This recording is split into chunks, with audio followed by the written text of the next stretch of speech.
So we've been talking about this team idea, and that the LAs are really supportive of each other, and also the instructors supporting everybody. But one of the things that I want to make sure I say is that that doesn't actually just happen, right? It takes a lot of scaffolding and a lot of support. So when we've been talking about bringing the LAs in as part of the instructional design team, that's intentional, right? I want them to see changes, even when they feel minimal, right? I want them to see that I changed things because of things that they said, because that's what brings them in.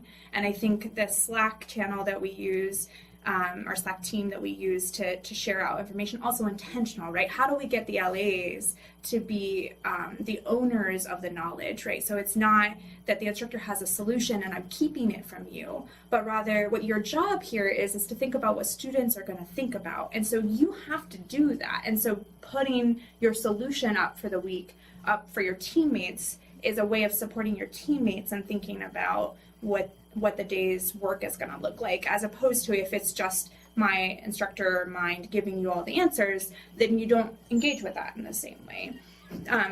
Related thing is, I think a very intentional was I care a lot about having all of the instructional team in the same place once a week. And so even if we have multiple faculty teaching, I want all of the LAs and all of the faculty in the same space once a week. And we start every meeting by just sharing out, how's the week going? And so sometimes it's, everybody's really stressed. We've got big midterms coming up, and the students are stressed, the LAs are stressed, the faculty are stressed, everybody's stressed. And sometimes it's, somebody is teaching drawing free body diagrams in a weird way. Can we talk about that for a minute?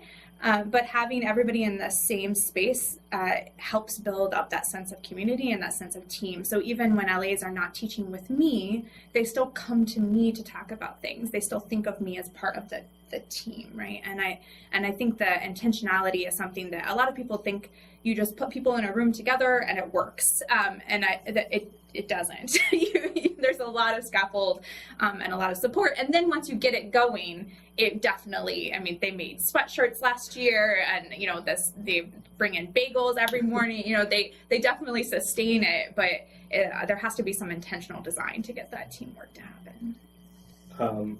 When Vesh was talking about the kind of the intentionality and the maintenance of this kind of team feeling, one of the things that I think is a job for me in helping maintain that as a grad student is that often in classrooms, the learning assistants will look at me as an expert in teaching. And so when I see them do, wonderful things in the classroom, I make sure to share it out with them. And so I remember a couple of specific examples of when they had to kind of lead their first whiteboard meeting by themselves. They would express like nervousness to me, and I'd be like, "Oh no, you got this. I'm really proud of you. You're going to be great." And then afterwards, they'd, "Oh, how was it? Was it good? Are you sure? All right." And so I think in terms of supporting their teaching and giving accolades and noticing what they're doing, and giving them that in the moment feedback, I think it's a really crucial thing.